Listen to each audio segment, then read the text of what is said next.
গাছের ডালপালা আমাকে আঘাত করতেছে। এখন কিন্তু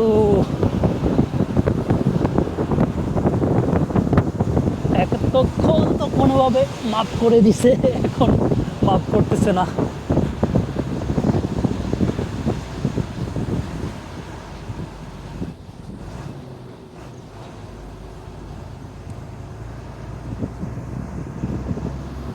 দেখেন একদম ওই যে ইটের ভাটা যেরকম থাকে না, ধোঁয়াটা উপরের দিকে উঠে, ঠিক মেঘ দেখেন ওই যে ধোঁয়ার মতো, ইটের ভাটার ধোঁয়ার মতো উপরের দিকে উঠতেছে।